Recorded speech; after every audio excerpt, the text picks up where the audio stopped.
Hello students, welcome to all Gupta classes online classes. प्यारे बच्चों, एक बार फिर से मैं आप सभी का स्वागत करता हूं गुप्ता क्लासेस की ऑनलाइन क्लासेस में।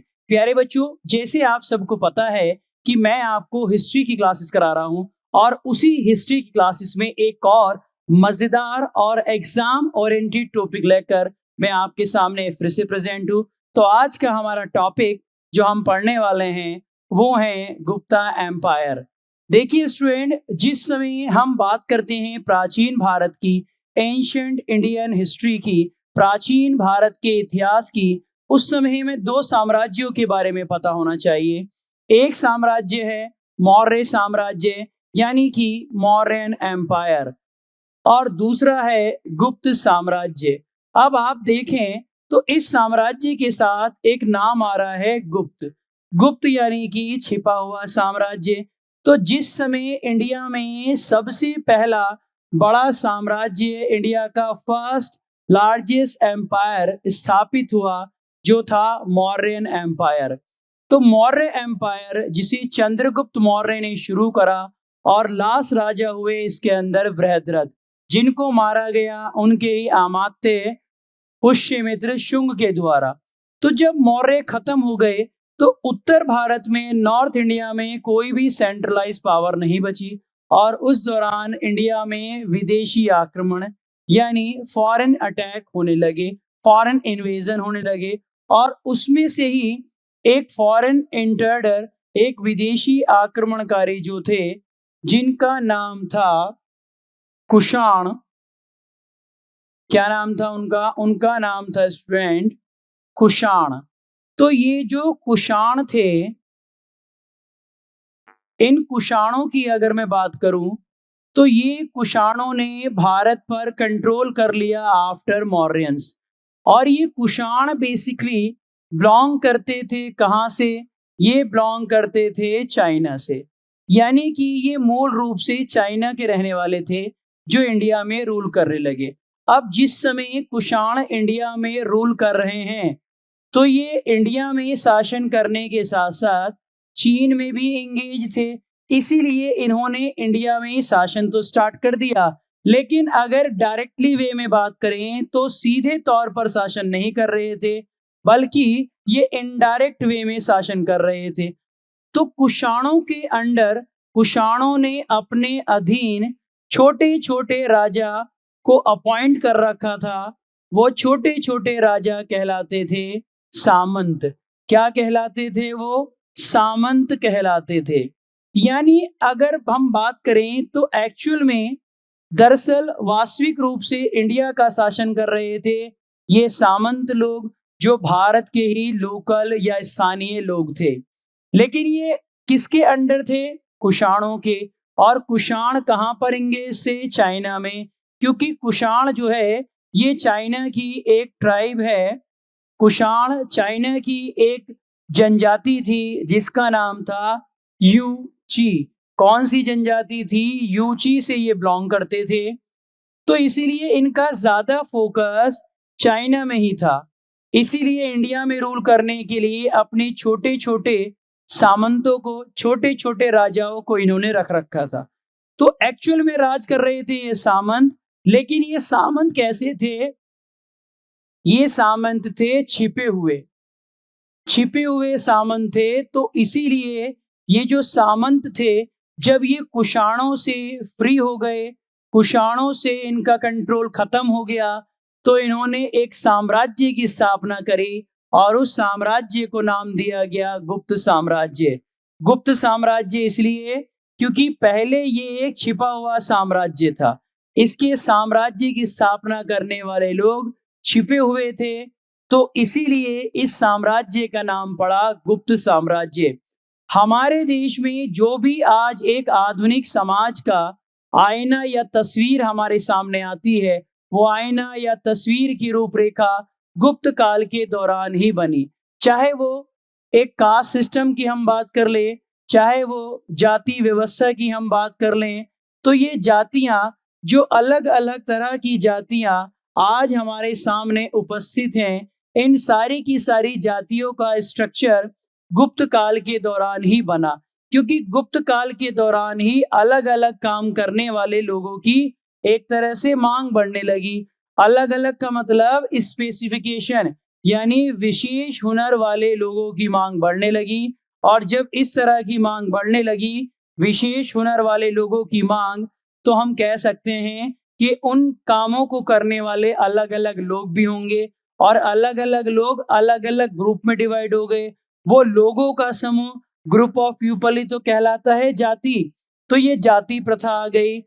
एक मंदिर निर्माण, जो टेम्पल बिल्डिंग स्टेज था, अलग अलग तरह के मंदिर हिंदुस्तान में बनने लगे और वो मंदिर वाला कॉन्सेप्ट, मंदिर निर्माण की कला भी गुप्त काल में शुरू हुई। गुप्त काल में तरह तरह का लिटरेचर, अलग अलग तरह का साहित्य लिखा गया। तो गुप्त काल में सामाजिक, आर्थिक और साहित्यिक उन्नति की वजह से, यानी कल्चरल प्रोग्रेस, सोसाइटी प्रोग्रेस और इकोनॉमिक प्रोग्रेस की वजह से, क्या कहते हैं गुप्त साम्राज्य को? हम कहते हैं स्वर्ण युग, यानी कि गोल्डन एरा। क्या कहा जाता है स्टूडेंट्स? गोल्डन एरा या स्वर्ण युग कहा जाता है। किसे कहा जाता है गोल्डन एरा या स्वर्ण युग? गुप्त साम्राज्य को, यानी गुप्त काल को। क्लियर मेरी बात? ये आज की क्लास का एक बैकग्राउंड जो हम पढ़ने वाले हैं। चलिए आगे मूव करते हैं स्टूडेंट्स। देखिए, ये हैं गुप्त काल के पहले सम्राट। गुप्त काल के पहले सम्राट जिनका नाम था श्रीगुप्त। कौन थे गुप्त काल के पहले सम्राट? सबसे पहले राजा जो गुप्त काल में हुए वो थे श्रीगुप्त। तो श्रीगुप्त कौन थे? फाउंडर ऑफ गुप्ता एम्पायर, यानी इन्हें हम क्या कह सकते हैं? गुप्त काल का फाउंडर। यानी एग्जाम में पूछे कि who was the founder of Gupta dynasty, तो गुप्ता डायनेस्टी के फाउंडर कौन थे? तो आपको याद रखना है कि गुप्ता डायनेस्टी के जो फाउंडर थे वो थे श्रीगुप्त। कौन थे? श्रीगुप्त थे। और अगर इस तरह से क्वेश्चन पूछा जाए कि जो गुप्त राजा थे ये पहले किसके संस्थापक थे, या पहले संस्थापक तो थे ये गुप्त साम्राज्य के, और ये किसके सामंत थे या किसके अधीन रहे? तो ये सामंत रहे थे किसके? कुषाणों के। यानी गुप्त साम्राज्य के जो संस्थापक थे, जो फाउंडर थे, वो कौन थे? वो थे श्रीगुप्त। बात क्लियर हुई स्टूडेंट्स? चलो आगे मूव करते हैं। अब इसके बारे में हम डिटेल से आपको बताते हैं। तो सबसे पहले समझें गुप्त साम्राज्य, Gupta empire. The Gupta period in ancient India is referred to as the Golden Age because of the numerous achievement in the field of the art, literature, science and technology. कला, साहित्य, विज्ञान और प्रौद्योगिकी के क्षेत्र में असंख्य उपलब्धियों के कारण प्राचीन भारत में गुप्त काल को कहते हैं, क्या कहते हैं? गुप्त काल को कहते हैं स्वर्ण युग। तो स्वर्ण युग क्यों कहते हैं? क्योंकि कला, साहित्य और प्रौद्योगिकी इन सभी क्षेत्रों में उन्नति की उस समय में, इसीलिए गुप्त काल को प्राचीन भारत का स्वर्ण युग या golden era of ancient Indian history कहते हैं। नेक्स्ट बात करें तो सबसे पहले हम इसके फाउंडर की बात करेंगे। फाउंडर कौन थे स्टूडेंट? फाउंडर थे चंद्रगुप्त। अच्छा, चंद्रगुप्त फर्स्ट है ये, चंद्रगुप्त मौर्य नहीं। चंद्रगुप्त मौर्य हैं मौर्यन एम्पायर में, और चंद्रगुप्त फर्स्ट हैं गुप्ता एम्पायर में। तो फाउंडर ऑफ मौर्यन एम्पायर अगर आपसे पूछे तो Chandragupta Maurya. Founder of Gupta empire पूछे तो चंद्रगुप्त फर्स्ट। अब चंद्रगुप्त फर्स्ट की अगर मैं बात करूं तो देखिए, चंद्रगुप्त फर्स्ट को गुप्त साम्राज्य का संस्थापक माना जाता है। इन्होंने क्या किया? इन्होंने 319 से 320 में क्या चलाया गुप्त संवत। क्या चलाया स्टूडेंट्स? इन्होंने चलाया गुप्त संवत, इन्होंने चलाया, यानी कि गुप्ता एरा। एग्जाम में आपसे पूछा जाए कि गुप्त संवत या गुप्ता एरा किस गुप्त रूलर ने चलाया, तो क्या जवाब होगा?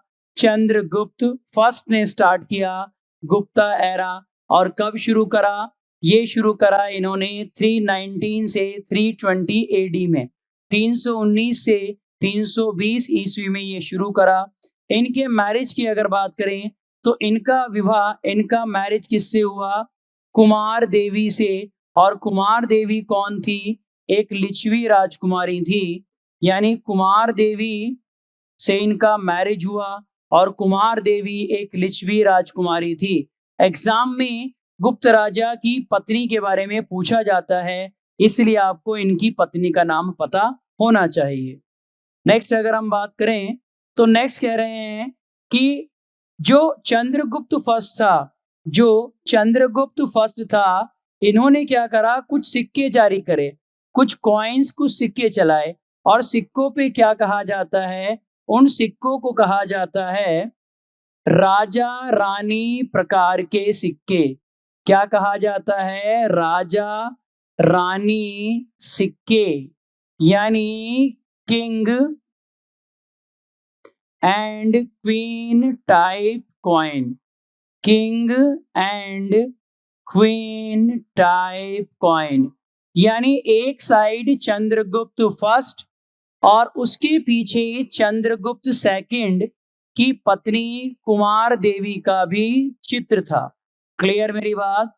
तो किस राजा ने, किस गुप्त राजा ने राजा रानी टाइप के कॉइन चलवाए? तो क्या जवाब होगा? चंद्रगुप्त फर्स्ट। और चंद्रगुप्त फर्स्ट की वाइफ का नाम क्या था? कुमार देवी। और कुमार देवी कौन थी? She was the Lichchhavi princess. वह एक लिच्छवी राजकुमारी थी। क्लियर मेरी बात स्टूडेंट्स? चलो नेक्स्ट देखें। नेक्स्ट क्या बात करते हैं? His empire. किसका एम्पायर? यहाँ पर जो हिज वर्ड यूज हो रहा है या उनके जो शब्द यूज हो रहा है, ये किसके लिए यूज हो रहा है स्टूडेंट्स? ये हो रहा है चंद्रगुप्त फर्स्ट के लिए। किसके लिए यूज हो रहा है? चंद्रगुप्त फर्स्ट के लिए, क्योंकि हम वही वाला सेक्शन पढ़ रहे हैं। चंद्रगुप्त फर्स्ट का साम्राज्य कहां से कहां तक था? तो यूपी में इसका साम्राज्य था। यूपी के अलावा अगर हम बात करें बंगाल और बिहार, यानी यूपी, बिहार, बंगाल, यानी इंडिया के टॉप मोस्ट बड़े स्टेट जो आज के हैं, उन सभी को कंट्रोल करता था गुप्ता एम्पायर। क्योंकि UP, Bihar, Bengal, all these part of that time were under Gupta empire. Clear बात? और ये गुप्ता एम्पायर किसका है? ये है श्रीगुप्त ने जो साम्राज्य की शुरुआत की, ये बेसिकली श्रीगुप्त का ही एम्पायर मैंने बताया। और जो गुप्ता डायनेस्टी थी, गुप्ता डायनेस्टी की कैपिटल कौन सी थी? कैपिटल थी इसकी पाटलिपुत्र। क्लियर बच्चों? क्लियर है ये बात? चलो नेक्स्ट देखें आगे। उसके बाद बात करते हैं जो श्रीगुप्त था, श्रीगुप्त की डेथ के बाद जब श्रीगुप्त की मृत्यु हो गई, तो उसकी मृत्यु के बाद राजा कौन बना? राजा बना समुद्रगुप्त। समुद्रगुप्त का टाइम पीरियड 335 से 375 एडी, 335 ईस्वी से लेकर 375 ईस्वी इसका टाइम था। और इसकी अगर टाइम की बात करें तो चंद्रगुप्त फर्स्ट के ये बेटे थे जिनका नाम था समुद्रगुप्त। और समुद्रगुप्त के समय में भी क्या हुआ? बहुत ज्यादा साम्राज्य का एक्सपेंशन हुआ, गुप्त साम्राज्य बढ़ने लगा। अब समुद्रगुप्त की मैं बात बताऊं तो समुद्रगुप्त एक बहुत बहादुर राजा था। He was a great brave king. इसने दक्षिण भारत, साउथ इंडिया के भी कई राजाओं के ग्रुप को हराया, उत्तर भारत में भी राजाओं को हराया। तो इसकी लगातार मिलने वाली विजय की वजह से, इसके लगातार जीतने की वजह से एक विदेशी इतिहासकार जिनका नाम है V.A. स्मिथ, जिनका नाम है V.A. स्मिथ। तो V.A. स्मिथ ने समुद्रगुप्त को उसकी बहादुरी, उसकी लगातार मिलने वाली जीत की वजह से उसे क्या टाइटल दिया है? इंडियन नेपोलियन या फिर नेपोलियन ऑफ इंडिया।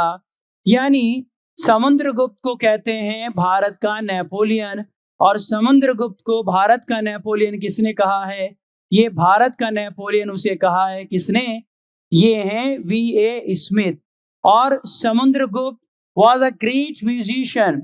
ये एक प्रसिद्ध संगीतकार भी था, क्योंकि इसे इसकी कॉइन्स पर, इसे इसके सिक्कों पर वीणा बजाते हुए दर्शाया गया है, प्रेजेंट किया गया है। समुद्रगुप्त जो था, इसकी एक और बात आप समझें। जो समुद्रगुप्त था, समुद्रगुप्त ने, उसके दरबार में एक राजकवि रहता था जिसका नाम था हरिशेन। क्या नाम था उस राजकवि का? हरिशेन था। और हरिशेन ने लिखवाया क्या? इलाहाबाद इंस्क्रिप्शन। यानी इसने लिखवाया इलाहाबाद शिलालेख। और इलाहाबाद शिलालेख को हम प्रयाग प्रशस्ति भी कहते हैं। तो प्रयाग प्रशस्ति किसने लिखवाई? प्रयाग प्रशस्ति लिखवाई समुद्रगुप्त ने। और प्रयाग प्रशस्ति लिखी किसने थी? तो प्रयाग प्रशस्ति लिखी थी हरिशेन ने। हरिशेन कौन था? हरिशेन जो था समुद्रगुप्त का राजकवि था। क्लियर बात? इलाहाबाद प्रशस्ति में किस राजा की विजय के बारे में एक्सप्लेन किया गया है, बताया गया है? तो जवाब होगा समुद्रगुप्त। और ये जो अभिलेख है, इसकी एक और बात, ये प्योर संस्कृत में है, विशुद्ध संस्कृत में लिखा हुआ एक अभिलेख है, जो कहाँ है? इलाहाबाद में ये है। और अभिलेख, ये जो शिलालेख है, इस पे एक राजा है, एक और फेमस इंडियन रूलर, जिनका नाम है अशोक। तो अशोक का भी वर्णन है। यानी कि जो प्रयाग प्रशस्ति है, उस प्रयाग प्रशस्ति पर, जो प्रयाग प्रशस्ति है, उस प्रयाग प्रशस्ति पर दो भारतीय राजाओं के नाम हैं। एक है समुद्रगुप्त और दूसरा भारतीय राजा जिसका नाम है वो है अशोक। आपको मैंने पढ़ाया है कि अशोक पहला भारतीय राजा था जिसने अभिलेख या शिलालेख लिखवाने की शुरुआत करी। और अशोक का ही अभिलेख प्रयाग या प्रयाग प्रशस्ति के नाम से, जो समुद्रगुप्त के राजकवि, किसने लिखा है? हरिशेन ने। नेक्स्ट देखें, समुद्रगुप्त को एक और टाइटल दिया गया। समुद्रगुप्त को एक और टाइटल के नाम से जाना जाता है। क्या कहते हैं? इन्हें कहते हैं कविराज। तो ऐसा गुप्त राजा जिसे क्या कह रहे हैं? जिसे हम कह रहे हैं कविराज, वो कौन है? समुद्रगुप्त। और ऐसा गुप्त राजा जिसे हम कह रहे हैं क्या? जिसे हम कह रहे हैं भारत का नेपोलियन, वो भी कौन है? वो भी है समुद्रगुप्त। क्लियर मेरी बात? चलो नेक्स्ट देखें अगला। अगले की अगर हम बात करें तो समुद्रगुप्त जो थे, उन्हें उनके सिक्कों पर, यानी समुद्रगुप्त को उनकी कॉइन्स पर वीणा के साथ, यानी वीणा बजाते हुए दर्शाया गया है। अगर आप हिंदी पढ़ते हैं तो क्या आपको पता है कि वीणा पाणी, हिंदी में एक नाम आता है वीणा पाणी। वीणा पाणी किस गॉडेस या किस देवी का नाम है? तो वीणा पाणी कहते हैं विद्या की देवी माँ सरस्वती को वीणा पाणी कहा जाता है, क्योंकि उनके हाथ में वीणा है।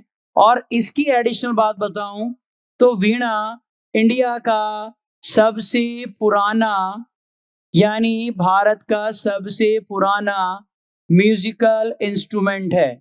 भारत का सबसे पुराना वाद्य यंत्र है। Oldest musical instrument of India क्या है? वीणा है। क्लियर बात? और वीणा से ही आगे चलकर जब अमीर खुसरो का टाइम आएगा अलाउद्दीन खिलजी के समय, तो वो बना देंगे सितार। तो पहले वीणा है, वीणा के बाद आएगी सितार, और सितार को आविष्कार करेंगे अमीर खुसरो, जिन्हें तोताए हिंद भी कहते हैं।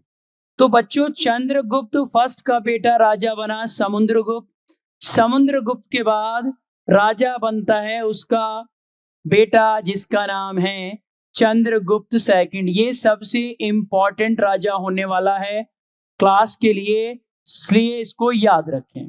अब इसकी बात मैं करूं उससे पहले आप एक बात समझिए। जो समुद्रगुप्त था स्टूडेंट्स, वो समुद्रगुप्त जो था उसकी पत्नी का नाम था दत्त देवी। समुद्रगुप्त की जो वाइफ थी, उन वाइफ का नाम क्या था? दत्त देवी। और समुद्रगुप्त और उनकी पत्नी दत्त देवी के दो बेटे थे। कितने बेटे थे? दो बेटे थे। एक का नाम था रामगुप्त और दूसरे का नाम था चंद्रगुप्त सेकंड। अब जब समुद्रगुप्त की डेथ हुई तो उनकी डेथ के बाद युवराज था बड़ा बेटा। बड़ा बेटा कौन था? रामगुप्त। और रामगुप्त की एक षड्यंत्र में, एक कॉन्स्पिरेसी में डेथ हो गई और उनकी डेथ के बाद सम्राट बनता है कौन? सम्राट बनता है चंद्रगुप्त सेकंड। लेकिन इस बात को बहुत कम एविडेंस इस बात के मिलते हैं, बहुत कम लोग इस बारे में बताते हैं। इसीलिए आमतौर पे क्या कहा जाता है कि चंद्रगुप्त सेकंड समुद्रगुप्त के सक्सेसर थे। चंद्रगुप्त सेकंड समुद्रगुप्त के उत्तराधिकारी के रूप में राजा बने। यही बात यहाँ लिखी है कि समुद्रगुप्त का उत्तराधिकारी उसका पुत्र चंद्रगुप्त सेकंड हुआ। लेकिन कुछ विद्वानों के अनुसार तत्काल उत्तराधिकारी चंद्रगुप्त सेकंड का बड़ा भाई रामगुप्त था, लेकिन इसके एविडेंस नहीं है। ठीक है ना?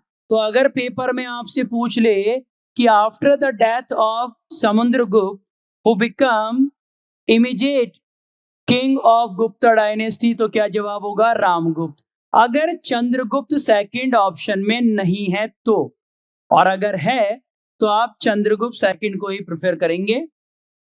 नेक्स्ट बात करेंगे, चंद्रगुप्त सेकंड के शासनकाल के दौरान गुप्त राजवंश विजय के साथ साथ वैवाहिक संबंध के गठबंधन के माध्यम से क्षेत्रों को जीतने लगा। यानी उस जमाने में अपना साम्राज्य बढ़ाने का एक ही तरीका ज्यादा प्रयोग में आता था, वो ये कि वैवाहिक संबंध अलग अलग राजाओं से, उनकी बेटियों से या राजाओं की राजकुमारी से शादी कर ली जाए और शादी करके अपने एम्पायर, अपने साम्राज्य को एक्सपेंड या उसका एक्सपेंशन किया जा सके। तो ये भी कर रहा है। अब इसमें देखें, जो चंद्रगुप्त सेकंड था, चंद्रगुप्त सेकंड की पत्नी का नाम क्या था? कुबेर नागा उनकी पत्नी का नाम था। क्या नाम था? कुबेर नागा। अब ये कुबेर नागा किसकी पत्नी थी? चंद्रगुप्त सेकंड की। भाई, चंद्रगुप्त सेकंड की वाइफ कौन है? कुबेर नागा। चंद्रगुप्त फर्स्ट की वाइफ कौन है? कुमार देवी। समुद्रगुप्त की पत्नी कौन है? उनकी पत्नी का नाम मैंने बताया आपको, दत्त देवी। तीनों की वाइफ आपको क्लियर करा दी गई हैं। नेक्स्ट देखें, जो चंद्रगुप्त सेकंड, जिसे चंद्रगुप्त द्वितीय या चंद्रगुप्त सेकंड, उसे चंद्रगुप्त विक्रमादित्य भी कहते हैं। विक्रमादित्य इसलिए कहते हैं क्योंकि वो बहुत बहादुर था। He was a brave king. तो उसकी बहादुरी की वजह से ही उसके साथ क्या जोड़ दिया? विक्रमादित्य। विक्रम यानी साहस, यानी कि शौर्य, यानी करेज, यानी ब्रेवरी, और आदित्य का मतलब सूरज। यानी चंद्रगुप्त का जो साहस था, उसका जो शौर्य था, उसका सूरज चमकने लगा और नाम पड़ गया विक्रमादित्य। और विक्रमादित्य, चंद्रगुप्त विक्रमादित्य या चंद्रगुप्त सेकंड की पत्नी का नाम मैंने बताया कुबेर नागा, और उन दोनों की एक बेटी थी जिस बेटी का नाम था प्रभावती। और प्रभावती का विवाह किससे हुआ था? प्रभावती का विवाह हुआ था एक राजकुमार, जो कौन सी डायनेस्टी के थे? जो थे वाकटक वंश के राजकुमार, जिनका नाम था रुद्रसेन सेकंड। तो चंद्रगुप्त सेकंड की पत्नी, जिसका नाम कुबेर नागा था, कुबेर नागा से चंद्रगुप्त सेकंड को एक बेटी पैदा हुई। उस बेटी का नाम रखा प्रभावती, और उस प्रभावती की मैरिज किसके साथ की? ये करी वाकटक राजकुमार वाकाटक राजकुमार जिसका नाम था रुद्रसेन सेकंड। और इसका रूल कहाँ पे था? इसका रूल था दक्कन में। तो फिर क्या हुआ, कुछ समय बाद जो वाकाटक राजा थे रुद्रसेन सेकंड, इनकी मौत हो गई, इनकी मृत्यु हो गई। और इनकी मृत्यु के बाद उनके साम्राज्य की टेक ओवर या उनके साम्राज्य की पावर किसके पास आ गई? प्रभावती के पास। और प्रभावती ने अपने बेटे को राजगद्दी पर बिठाकर उसके नाम से खुद शासन करने लगी। लेकिन अगर आप समझें तो उसकी पति की डेथ के बाद उसके साम्राज्य पे भी अधिकार किसका हो गया? चंद्रगुप्त सेकंड का। यानी चंद्रगुप्त सेकंड या चंद्रगुप्त विक्रमादित्य का एम्पायर कहां तक पहुंच गया? दक्कन तक ये पहुंच गया। चंद्रगुप्त सेकंड की दूसरी राजधानी उज्जैन। जब दूसरी राजधानी उज्जैन बताई तो अभी मैंने बताया था कि गुप्त साम्राज्य में जो पहली राजधानी थी वो कौन सी थी? वो थी पाटलिपुत्र। कौन सी पहली राजधानी बनी थी स्टूडेंट्स? पाटलिपुत्र। तो दूसरी राजधानी कौन सी बन गई? दूसरी राजधानी बन गई उज्जैन। ओके, क्लियर बात। नेक्स्ट बात करें, an iron pillar inscription at Mehrauli in Delhi indicates that his empire included over northwest India and Bengal. अभी मैंने आपको बताया था, फिलहाल याद रखिए कि दिल्ली में जो आयरन पिलर है, दिल्ली में जो लोह स्तंभ है, आयरन पिलर मेहरौली में है दिल्ली में। और ये किससे डेडिकेटेड है, किसको समर्पित है, किसके बारे में बताता है? तो ये बताता है चंद्रगुप्त सेकंड के बारे में। ठीक, अगर एग्जाम में पूछा जाए कि मेहरौली का आयरन पिलर, मेहरौली का लोह स्तंभ किस गुप्त राजा के बारे में बताता है, तो जिस गुप्त राजा के बारे में ये बताता है उस गुप्त राजा का नाम है चंद्रगुप्त। और ये चंद्रगुप्त जो है ये चंद्र के नाम से इस अभिलेख में लिखा हुआ है। यानी मेहरौली लोह स्तंभ में चंद्र नाम के जिस राजा के बारे में बताया है वो राजा गुप्त वंश का कौन सा राजा था? तो वो राजा था चंद्रगुप्त विक्रमादित्य या चंद्रगुप्त सेकंड। लिखो, देखो क्या कह रहे हैं। लिखने का मतलब ये स्टूडेंट, जब आप क्लास ले रहे हैं तो प्रॉपर नोट्स बनाकर लिखते भी रहिए, क्योंकि खाली वीडियो देखने से कुछ नहीं होगा, आपको नोट्स भी बनाने पड़ेंगे। क्या लिखा है? उन्होंने विक्रमादित्य, उन्होंने किसने?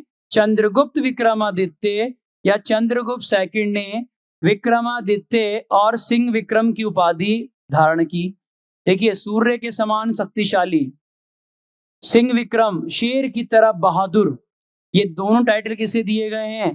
दोनों टाइटल दिए गए हैं चंद्रगुप्त सेकंड को, जिसे हम विक्रमादित्य भी कहते हैं। अब इसने क्या किया? सोने के सिक्के चलवाए। तो पेपर में अगर आ जाए कि गुप्त काल में सोने के सिक्के क्या कहलाते थे, तो गुप्त काल में सोने के सिक्के कहलाते थे दिनार। और अगर ये पूछे कि चांदी के सिक्के क्या कहलाते थे गुप्त काल में, तो चांदी के सिक्के कहलाते थे रुपया। क्या कहलाते थे बच्चों? चांदी के सिक्के, चांदी के सिक्के कहलाते थे रुपया। और तांबे के सिक्के, अगर तांबे के सिक्के आपसे पूछ ले तो तांबे के सिक्कों को कहते थे माशक। क्या कहते थे तांबे के सिक्कों को? माशक। तीनों सिक्के क्लियर? सोने के सिक्के दिनार, चांदी के सिक्के कहलाते थे रुपया, ठीक है। और जो तांबे के सिक्के थे उसे क्या कहते थे? उसे कहते थे माशक। ओके स्टूडेंट्स, नेक्स्ट बात क्या कह रहे हैं कि चंद्रगुप्त विक्रमादित्य के शासनकाल के दौरान एक चीनी यात्री फाहियान आया था। इंपॉर्टेंट फैक्ट है स्टूडेंट्स, चीनी यात्री जो चंद्रगुप्त सेकंड के टाइम में आया उसका नाम क्या था? फाहियान। तो फाहियान ने किस गुप्त राजा के जीवन के बारे में बताया, किस गुप्त राजा का उन्होंने डिस्क्रिप्शन दिया? तो क्या जवाब होगा? चंद्रगुप्त विक्रमादित्य या चंद्रगुप्त सेकंड। एक और चीज देखें, उदयगिरी की गुफा, उदयगिरी की गुफा इंस्क्रिप्शन रेफर टू हिज दिग्विजय that is conquest of the whole world. यानी उदयगिरी एक शिलालेख है जहां से ये जानकारी मिलती है कि चंद्रगुप्त विक्रमादित्य ने पूरी दुनिया पे राज करा। यहाँ पूरी दुनिया का मतलब क्या है? पूरी दुनिया का मतलब है पूरे हिंदुस्तान से। पूरे हिंदुस्तान का मतलब उत्तर और दक्षिण का जो भारत है, इस पूरे पे ही इसने राज करा था। ये उसी सेंस में बात यहाँ की जा रही है। ओके स्टूडेंट्स, चलो नेक्स्ट चलते हैं। नेक्स्ट बात क्या कह रहे हैं कि गुप्ता एम्पायर जो था चंद्रगुप्त विक्रमादित्य का, खास तौर पे उसका दरबार था। दो जगह उसकी कैपिटल थी, मैंने आपको बताई। एक कैपिटल थी उसकी पाटलिपुत्र में, दूसरी कैपिटल कहाँ थी? उज्जैन में। तो उज्जैन में जो चंद्रगुप्त विक्रमादित्य का एक दरबार लगता था, उसका जो कोर्ट लगता था, उसमें 9 प्रसिद्ध विद्वान रहते थे। 9 फेमस स्कॉलर, 9 प्रसिद्ध विद्वान रहते थे। और उन्हें क्या कहा जाता था? उन्हें कहा जाता था नवरत्न। तो नवरत्न किस गुप्त राजा के दरबार में थे?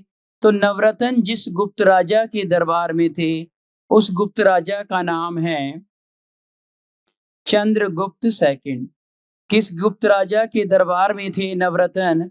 चंद्रगुप्त सेकंड। और इसी को क्या कहा जाता है? इसी को कहा जाता है चंद्रगुप्त विक्रमादित्य। क्लियर मेरी बात? बात समझ में आ गई स्टूडेंट्स? चलिए नेक्स्ट चलते हैं। नेक्स्ट क्या कहा जा रहा है? अब वो कौन कौन से नवरत्न है उसके बारे में बात करते हैं। सबसे पहले कालिदास। कौन थे सबसे पहले? कालिदास। और कालिदास को क्या कहा जाता है? आपको ये बात पता होनी चाहिए कि कालिदास को कहा जाता है इंडियन शेक्सपियर। क्या कहा जाता है इनको? इन्हें कहा जाता है इंडियन शेक्सपियर, यानी भारत का शेक्सपियर इन्हें कहा जाता है। भारत का शेक्सपियर किसे कहा जाता है? तो भारत का शेक्सपियर कहा जाता है कालिदास को। कालिदास ने एक किताब लिखी, अभिज्ञान शाकुंतलम। अभिज्ञान शाकुंतलम किसने लिखी है? कालिदास ने, जो दुनिया की सर्वश्रेष्ठ 100 साहित्यिक कृति में से एक है। यानी वर्ल्ड की जो टॉप 100 लिटरेचर वर्क है, Abhijnana Shakuntalam is one of them. और जिसे लिखा है एक इंडियन ने, जिनका नाम है कालिदास। और कालिदास को कहा जाता है भारत का शेक्सपियर, इंडियन शेक्सपियर। भारत का नेपोलियन किसे कहते हैं? समुद्रगुप्त को कहते हैं। नेक्स्ट बात करें तो एक और चीज लिखी है। क्या लिखा है कि यूरोपीय भाषाओं में अनुवादित होने वाली सबसे पहली भारतीय कृति, यानी first Indian literature work which was translated in European language। यूरोपीय भाषा में जिस भारतीय कृति या जिस भारतीय किताब या भारतीय पुस्तक का पहली बार अनुवाद हुआ, वो कौन सी है? वो है अभिज्ञान शाकुंतलम। कालिदास की एक रचना है। अभिज्ञान शाकुंतलम में राजा दुष्यंत और शकुंतला के बारे में बताया गया है। और इस नाटक की रचना किसने करी है? महाकवि कालिदास ने इसकी रचना की है। दूसरे थे अमर सिंह। अमर सिंह की अगर हम बात करें तो जो अमर सिंह थे, अमर सिंह ने एक नाटक लिखा जिसे कहते हैं अमरकोश। यानी एक बेसिकली ये ग्रंथ है, एक बुक का नाम है। और इसमें क्या बताया गया है, जैसे आप हिंदी पढ़ते हैं तो अमरकोश का मतलब, कोश कहते हैं डिक्शनरी को, एक खजाना जिसे हम कह देते हैं शब्दों का। तो संस्कृत की जड़ों, समानार्थक शब्द और पर्यायवाची शब्दों के बारे में बताया गया है। किसमें? अमरकोश में। और अमरकोश के लेखक कौन थे? अमर सिंह। और अमर सिंह किस गुप्त राजा के दरबार में रहते थे? चंद्रगुप्त विक्रमादित्य के दरबार में रहते थे। अब क्या कह रहे हैं कि जो अमरकोश है उसके 3 भाग हैं, जिनमें लगभग 10,000 शब्द हैं। और इसीलिए इसे क्या कहते हैं? त्रिकांड इसे कहते हैं। ठीक है, क्योंकि त्रिकांड के नाम से इसे जाना जाता है। बेसिकली ध्यान रखिए कि संस्कृत पर्यायवाची और संस्कृत समानार्थी शब्दों संबंधित ये एक रचना है। थर्ड आ जाते हैं ब्राह्मीर। ब्राह्मीर पे पहले हम इंग्लिश में देखते हैं एक बार। He wrote 3 important books. He composed पंच सिद्धांतिका। कौन कौन सी किताब इसने लिखी बच्चों? इसने जो किताब लिखी उसमें सबसे पहली किताब है पंच सिद्धांतिका बहुत ज्यादा इंपॉर्टेंट है। पंच सिद्धांतिका में क्या बताया है? एस्ट्रोनॉमिकल सिस्टम के बारे में बताया है। और इन्होंने एक और किताब लिखी व्रत संहिता। तो एक हो गई पंच सिद्धांतिका, एक हो गई व्रत संहिता।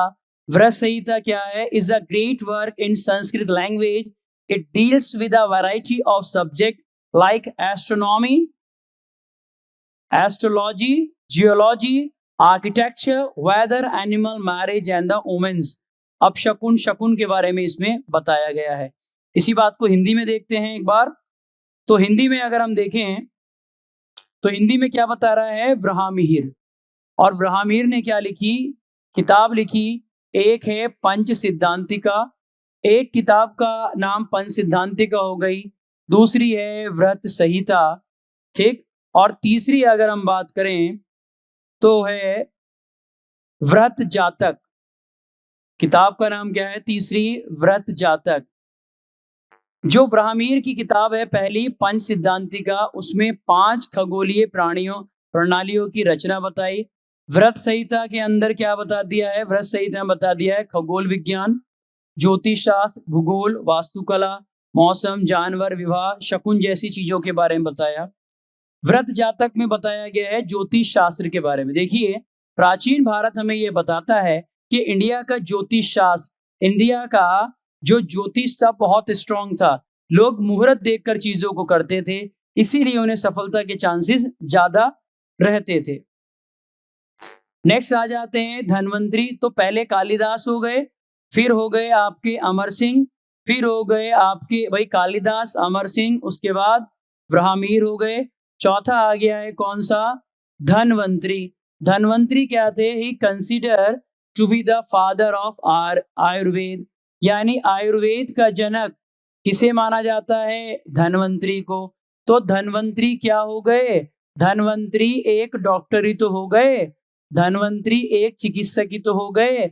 अगर एग्जाम में आपसे पूछ लिया जाए कि धन्वंतरी जो हैं ये कौन सी फील्ड से रिलेटेड थे, तो Dhanvantari was the physician, Dhanvantari was the doctor, Dhanvantari एक चिकित्सक थे, एक वैद्य थे। फिर अगला है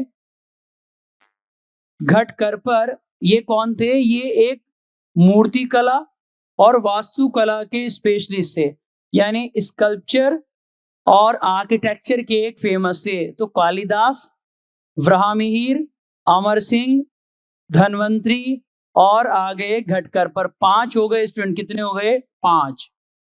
नेक्स्ट बात करें शंकु। शंकु भी क्या थे? एक आर्किटेक्ट थे, एक वास्तुकार थे। वास्तुकार का मतलब जो बड़ी बड़ी बिल्डिंगें, बड़ी बड़ी इमारतों के डिजाइन तैयार करते हैं उन्हें कहते हैं वास्तुकार। और इन्होंने क्या लिखा? इन्होंने लिखा शिल्प शास्त्र। इंपॉर्टेंट है, एग्जाम में आ जाए कि शिल्प शास्त्र की रचना किसने की? तो शिल्प शास्त्र की रचना करी है शंकु ने। और शंकु किसके कोर्ट में थे, किसके दरबार में थे?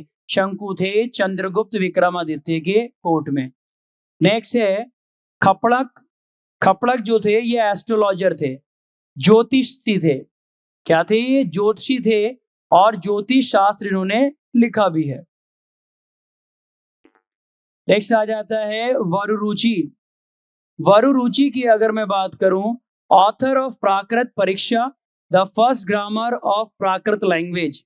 इन्होंने प्राकृत भाषा के प्रथम व्याकरण ग्रंथ प्राकृत प्रकाश। क्या है? वरुरुचि। वरुरुचि ने क्या लिखा है? वरुरुचि ने लिखा है प्राकृत प्रकाश, यानी प्राकृत प्रकाश जो है ये किसकी रचना है?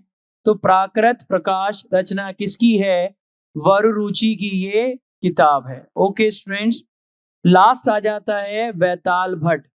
और वैताल भट्ट जो थे ये मंत्र शास्त्र, आपने सुना होगा ना नाम, विक्रम बेताल। वो विक्रम बेताल राजा विक्रमादित्य, और बेताल एक प्रेत की कहानी है। वो बेताल प्रेत जो था, वो जादूगर जो था, वो मंत्र शास्त्र जो था, उसी पे लिखी हुई है बेताल भट्ट जो लेखक है। और ये एक किताब भी है बेताल पचीसी। क्या है किताब का नाम? बेताल पच्चीसी। तो बेताल पच्चीसी किसने लिखी है? बेताल भट्ट ने। बेताल भट्ट किसके दरबार में रहते थे? चंद्रगुप्त विक्रमादित्य के दरबार में।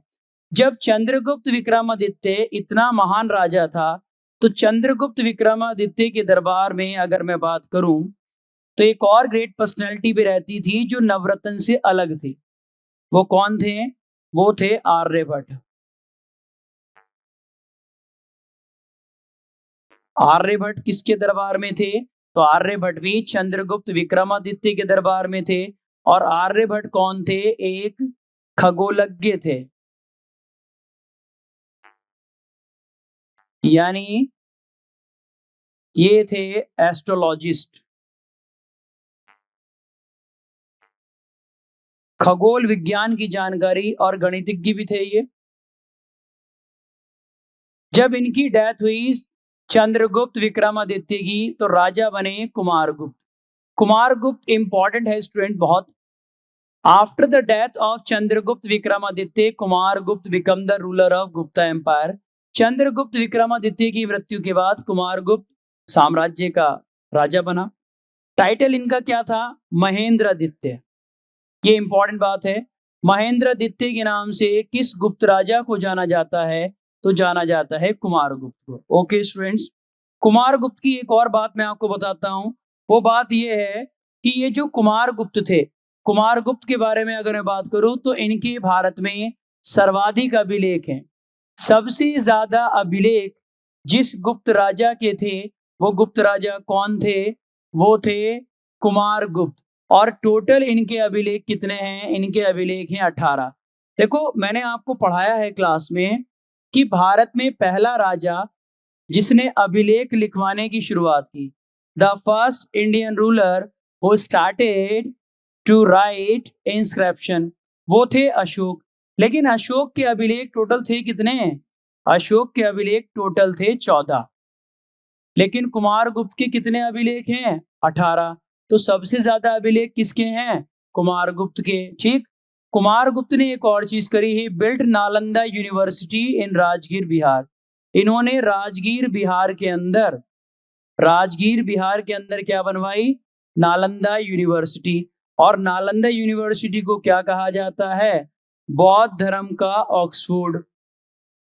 क्या कहते हैं नालंदा यूनिवर्सिटी को? बौद्ध धर्म का ऑक्सफोर्ड कहते हैं। और नालंदा यूनिवर्सिटी किसने बनवाई? कुमारगुप्त ने। कहां पर बनवाई? नालंदा में बनवाई। नालंदा राजगीर बिहार में है। और ये जो नालंदा यूनिवर्सिटी है, इस नालंदा यूनिवर्सिटी को कहते हैं ऑक्सफोर्ड ऑफ बुद्धिज्म।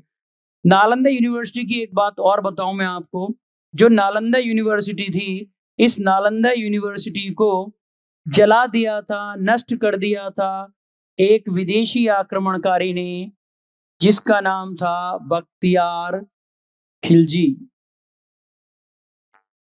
क्या नाम था इसका स्टूडेंट्स? बख्तियार खिलजी। तो कभी अगर एग्जाम में आपसे पूछा जाए कि नालंदा यूनिवर्सिटी, नालंदा विश्वविद्यालय को किसने नष्ट किया था, किसने उसको डिमोलिश किया था, तो नालंदा यूनिवर्सिटी को जिसने डिमोलिश किया, जिसने नष्ट करा, वो था बख्तियार खिलजी। इसने क्या करा था? नालंदा यूनिवर्सिटी को डिमोलिश कर दिया था, नालंदा यूनिवर्सिटी को नष्ट कर दिया था। और ये कौन था? ये था एक विदेशी आक्रमणकारी, एक विदेशी जो आया था हिंदुस्तान में। ओके बच्चों, चलो नेक्स्ट देखें। नेक्स्ट क्या बात करते हैं? कुमारगुप्त के बाद एक और आया। अच्छा, एक बात और बताऊं मैं आपको, जो कुमारगुप्त है, कुमारगुप्त के द्वारा जो नालंदा यूनिवर्सिटी बनाई गई, ये Nalanda university UNESCO, united nation education scientific cultural organisation, united nation education scientific cultural organisation की हेरिटेज लिस्ट में भी इंक्लूड है।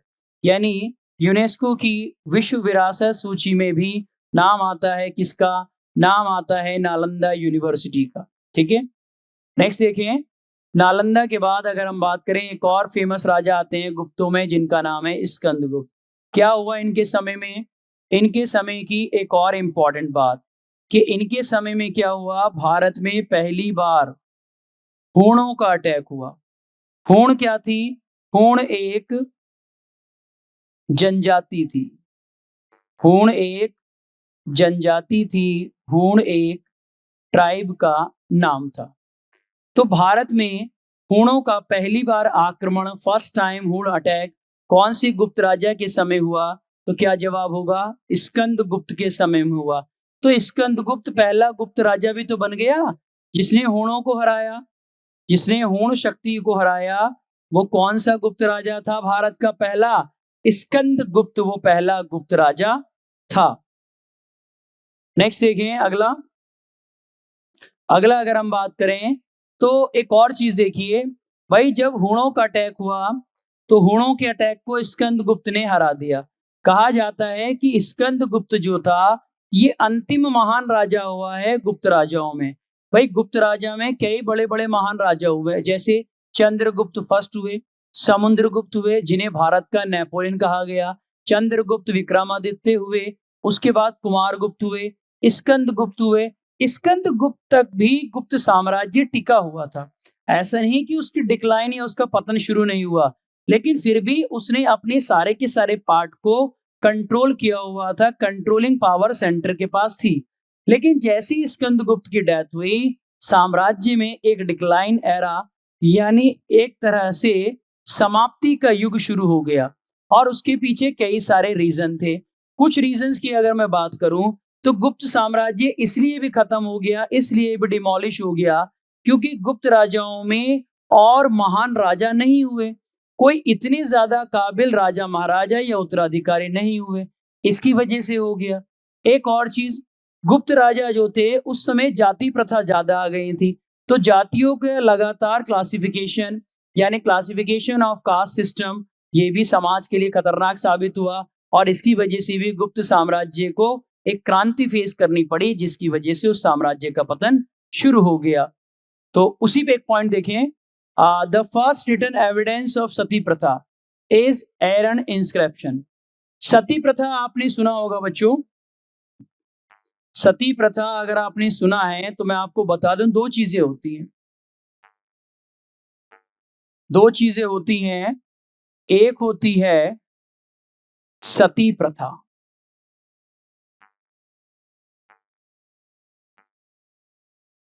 एक हो जाती है स्टूडेंट सती प्रथा। सती प्रथा का मतलब होता है जब किसी के पति की मृत्यु हो जाए और उसकी पत्नी चिता में जल जाए, यानी विडोज बर्निंग। विधवा का जलना।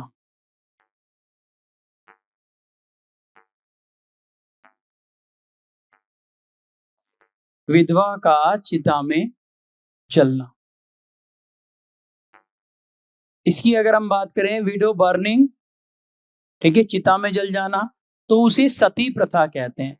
अब सतियां हिंदुस्तान में पहले से होती आ रही थी। अगर कोई महिला अपनी इच्छा से सती होना चाहे तो कोई प्रॉब्लम नहीं थी, लेकिन सती करने के लिए जबरन प्रेशराइज करके सोसाइटी के लोगों के द्वारा उसे जलाया जाता था, जो एक अपराध था। तो सती प्रथा पहली बार रिटन, पहली बार लिखित में जो वर्णन मिलता है उसके बारे में बात कर रहा हूं। यहां जब मैंने कंपैरिजन करा तो मेरे बताने का पर्पस ये था कि सती प्रथा के साथ साथ एक और प्रथा आपको पता होनी चाहिए, और वो प्रथा थी जौहर प्रथा। वो क्या थी स्टूडेंट्स? वो थी जौहर प्रथा।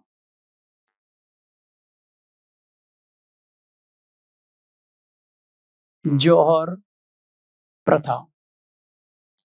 देखो, सती प्रथा में पति की मृत्यु हो जाती थी तभी तो विधवा होती थी। विधवा होने के बाद स्त्री अपनी इच्छा से चिता में जलकर राख हो जाती थी। लेकिन जौहर का मतलब क्या है? जौहर का मतलब जिस समय इंडिया में मुस्लिम अटैक हुए, मुस्लिम अटैक हुए, मुस्लिम आक्रमण हुए। जैसे आपने एक राजा का नाम सुना होगा, अलाउद्दीन खिलजी। सुना है आपने नाम? ये सुना होगा। तो जिस समय अलाउद्दीन खिलजी ने चित्तौड़ पे अटैक करा, तो चित्तौड़ की रानी रानी पद्मावती, चित्तौड़ की जो रानी थी रानी पद्मावती, रानी पद्मावती ने अपने सतीत्व, अपने आत्मसम्मान की रक्षा के लिए इस अत्याचारी अलाउद्दीन खिलजी के हाथों में ना पड़कर अपनी सखियों के साथ जलते हुए कुंड में समाहित हो गई थी, यानी अग्नि कुंड में जल गई थी। अग्नि कुंड में जल गई थी और इसी प्रथा को कहते हैं जौहर। जौहर का मतलब जब भारतीय स्त्री या राजपूत स्त्री को यह एहसास होता था कि उसका आत्मसम्मान, उसकी इज्जत, उसका सतीत्व खतरे में है और दुश्मन उस पे ऐसा कर सकता है कि उसके सतीत्व को नुकसान हो या चरित्र को बर्बाद कर दिया जाए, बदनाम कर दिया जाए, तो उस कंडीशन में वो जलते हुए कुंड में कूद जाती थी और उसे ही कहा जाता था जौहर। जौहर राजस्थान में रणथंबोर में हुआ है, जौहर हुआ है आपका मेवाड़ में, चित्तौड़ में जौहर हुआ है। राजपूत महिलाओं ने अपने सतीत्व की रक्षा के लिए जलती हुई कुंड में कूद गईं और सतीत्व को पाने के लिए उन्होंने कर लिया जौहर। तो जौहर भी भारतीय नारी का एक जज्बे को सलाम है। तो अब मैं बात करता हूं आगे की, जो मैंने आपको समझाया अभी। क्वेश्चन ये है कि जो सती प्रथा है, सती प्रथा का पहला लिखित प्रमाण कहां से मिलता है? एरण अभिलेख या एरण शिलालेख। और ये एरण शिलालेख या एरण अभिलेख कहाँ है? ये मध्य प्रदेश के सागर जिले में पड़ता है। कहाँ पड़ता है बच्चों? मध्य प्रदेश के सागर जिले में ये पड़ता है। और ये है किसका? ये एक राजा है जिनका नाम है भानुगुप्त। भानुगुप्त नाम के एक राजा का है। और इससे पता चलता है कि भारत में सती होने का पहला लिखित प्रमाण है एरण अभिलेख। दरअसल भानुगुप्त का ही एक सेनापति था बुद्धगुप्त। जब उसकी युद्ध में हार हो गई और उसकी मृत्यु हो गई, तो उसके बाद उसकी पत्नी ने सती हो गई थी अपने पति की चिता के साथ, और उसे ही कहा गया है सती। दोनों की समाधियां बनी हुई हैं एरण मध्य प्रदेश में, और वहीं पर यह शिलालेख मिलता है। ओके, अब देखिए ये गुप्त राजा, गुप्त राजाओं की अगर हम बात करें तो गुप्त राजा में आपको दिख रहे होंगे ये सोने के भंडार। ये गुप्त राजा वो हैं जो जी खोल के जनता को पैसा दे रहे हैं। क्या दे रहे हैं? जी खोल के जनता को ये पैसा दे रहे हैं, धन लुटा रहे हैं जनता पर, क्योंकि इनके पास बहुत पैसा है, बहुत ज्यादा सोना है, तो आम जनता को भी ये सोना दे रहे हैं। इसीलिए तो गुप्त साम्राज्य को प्राचीन भारत का स्वर्ण युग कहा गया है, the golden era of ancient Indian history.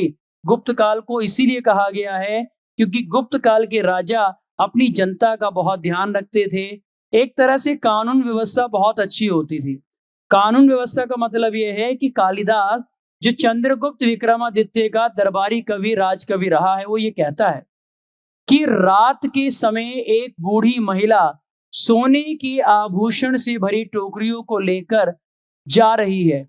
अब ये सोने के आभूषण से भरी टोकरियों को लेकर एक बूढ़ी महिला रात में जा रही है, इसका मतलब वो जब जा रही है तो उसके साथ कोई लूटपाट नहीं हो रही, कोई चोरी चकारी नहीं हो रही। तो ये राज्य कैसा है? अच्छा राज्य है, कानून का राज है, चोर डाकुओं को डर है, वो रात में भी लोगों को नहीं लूट रहे। ऐसे ही तो राज्य की कल्पना की जाती है और ऐसे ही राज्य को नाम दिया जाता है राम राज्य।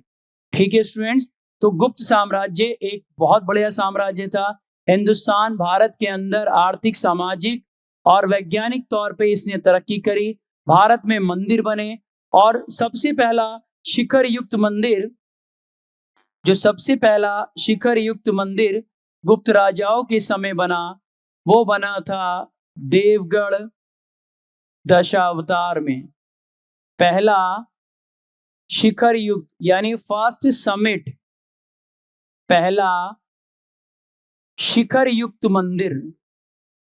शिखर का मतलब जिसमें समिट थी, जिसमें चोटी थी। शिखर मंदिर यानी शिखर मंदिर यानी कि समिट या पीक, टेम्पल कौन सा था? देवगढ़ दशावतार मंदिर था और ये पड़ जाता है आपका यूपी में। Clear students? तो आई होप आज की क्लास आपको क्लियर होगी होगी। आज की क्लास में मैंने जो आपको पढ़ाया वो आपको बिल्कुल क्लियर हो गया होगा और इसी के बेसिस पर आप अपनी तैयारी कीजिएगा और आप अगर ऐसे ही तैयारी करते रहेंगे तो आपका एग्जाम में सिलेक्शन 100% श्योर हो जाएगा। तो आज की क्लास को यहाँ पर ओवर करते हैं। नेक्स्ट क्लास में आपसे फिर एक मुलाकात होगी और एक इंटरेस्टिंग टॉपिक के साथ फिर मैं आपसे मुलाकात करूंगा। तब तक के लिए thank you very much students.